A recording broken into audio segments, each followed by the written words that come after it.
Andy Enfield is the head basketball coach at SMU. Today's a big day for SMU and the ACC. That's official. We have had, of course, Rick Hart on the show, and we've had Rhett Lashley on the show. We appreciate Coach joining us as well. Andy, thanks for your time. And so what does today mean, in your opinion, for SMU and also not just the university athletic department, but your men's basketball team too? It's a great day for everybody at SMU. They've been waiting a long time to get back to the power conference level. The ACC is the premier basketball league in the country, in my opinion. So it's just an exciting time for all the sports as well as the city of Dallas. You're an ACC team that's right in the middle of Big 12 country, which is the other big power basketball conference. How much does that help your brand a little bit there, that you can kind of draw from these similar talent pools? And I know that basketball recruiting is maybe more national than anything, but being in Dallas and being in that big part of it helped your recruiting. Well, I think we separate ourselves because we're the only ACC school in the state of Texas and the only school in Dallas, which is the fourth largest TV market in the country. So we have great high school sports here. The state is loaded with great basketball talent at the high school level, and there are a lot of great AAU teams here as well. So I think we're in the right spot at the right time, and we would like to try to develop this program in the ACC with some Texas recruits, as well as hit the transfer portal when we have to.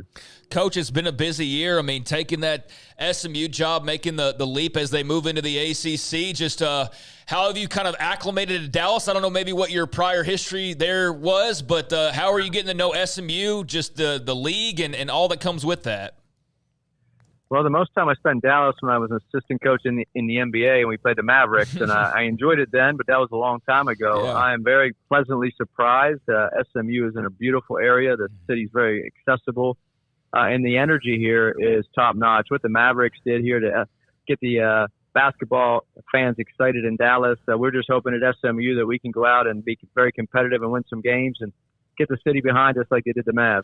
I believe I heard a quote from you or read this, and I want to make sure you want to, add to it, but you took this job knowing they were going to be a part of the ACC. Could you see yourself at SMU, with all due respect, if they weren't? Well, I had a long-term contract at USC and was very happy. We've been here 11 seasons, and we had a lot of great players and great teams, and so I wasn't necessarily looking to leave a great situation. However, SMU going to the ACC was extremely exciting. And so to be honest with you, no, we would not have left as a coaching staff if this was not happening at SMU. We would not have gone unless they were joining the ACC. That was the huge reason of why we were interested in talking to, and we're just so excited to be here now. How much is it easier now to change jobs than it was in the past because of the portal, or is it just a different flavor of difficult? The transfer portal's made it easier to rebuild quicker, but you have to, first of all, get the right transfers and mesh them together to play as a team. So, yes, you can with the transfer portal and the NIL. It is a quicker process because before, when we took the USC job 11 and a half years ago, we had to recruit high school players. And if we did take a transfer, they had to sit out a year. So it was at least a year before you could get some of your recruits in there because your first recruiting classes were still in high school.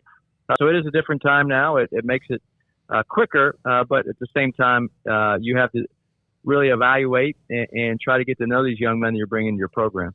Coach, I know you're at SMU now, but I did want to touch on the fact you had a couple of draft picks, former players, Isaiah Collier, Bronny James, both getting drafted last week. Obviously, Bronny's got the big story with going to L.A. and being there with his dad. But just your thoughts on those two young men, and what's it like as a coach? I mean, you've pumped out draft picks on a regular basis, but what's that just like from your standpoint, your angle, to see those guys get to fulfill their dreams?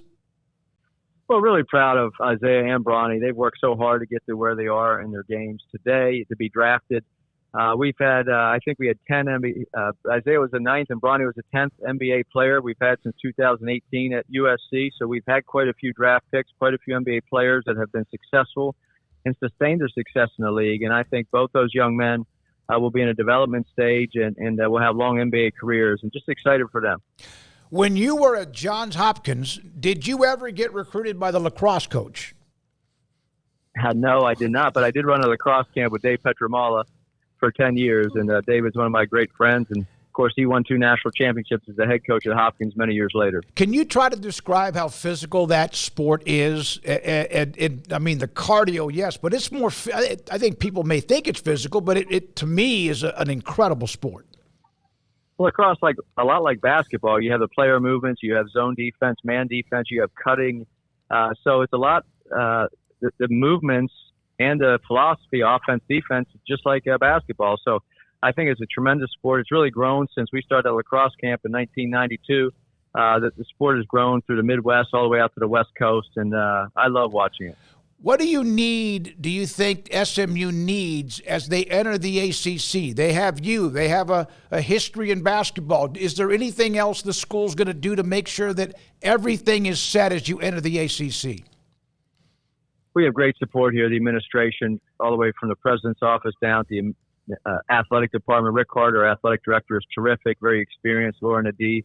So we're pumped up, ready to go. The head of the board of trustees, David Miller, is a former basketball player. He was very successful with his teammates back in the Southwest Conference. They had some great teams. Of course, what Larry Brown did here with some great teams, Tim Jankovic, et cetera. So there have been a lot of great players and teams that come through SMU. We just have to do our part now to try to get that back to where they've been and sustain the success if we can. You've been, at a lot of different stops. And when you were at Florida Gulf Coast, that was a school that didn't exist like a decade before you even got there. And you built that program and made that run with them in the NCAA tournament. Then you go to USC, you've been in the NBA. How do each of your different stops and the different situations of those coaching stops form you as a coach? And how do you kind of apply things that you've learned?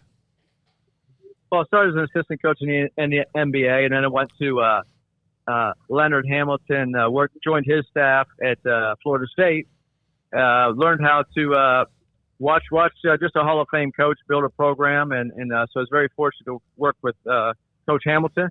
Florida Gulf Coast was different. It was our first head coaching job, and we tried to recruit some size and length and some guards that could really push the pace. And 2 years later, had Dunk City. So those Brett Comer, Bernard Thompson, Sherwood Brown, those guys were just incredible. Chase Fielder. So we tried to do the same thing at USC, but we didn't have the transfer portal, so it took a while to build. We were last place in the Pac-12 the first 2 years. I would say that what we learned there was, first of all, you need good players to win. Secondly, you have to be patient and build a program. And so our third year, we flipped it, won 20-some games, went to the NCAA tournament, and we had the most sustained success in USC basketball history for the next decade, and went to Elite Eight and 6 or 7 NCAA tournaments and put 10 guys in the NBA. So I think all the stops have been a learning experience for me as a head coach. Very excited to hopefully this will be my last head coaching job at SMU. I think the ACC is a challenge. It has an incredible basketball history with a lot of great schools and programs and coaches. So I'm just very fortunate in my career to be at a place like SMU and also be the first head coach I have in the ACC.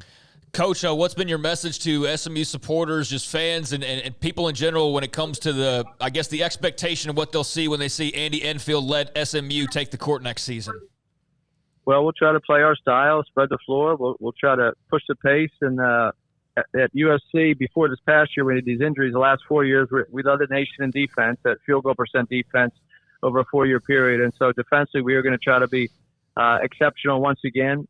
So that'll start there. And then we can get our stops, steal the ball and rebound the ball, push the pace and spread the floor. So that's our goal, and we'll see what happens. I know you have an appointment with the ACC Network, and we're going to let you do that. But could you try to describe again today what it's been like? It's the summertime, but what it's been like on campus at SMU or around the athletic department? Well, there's a lot of excitement when the students were in session until they went to final exams. And this is a little slower in summer, but everybody can feel the energy here. It's incredible. Once school starts August 26th and the football starts to play some home games, I think it's going to be the best sporting atmosphere here in Dallas.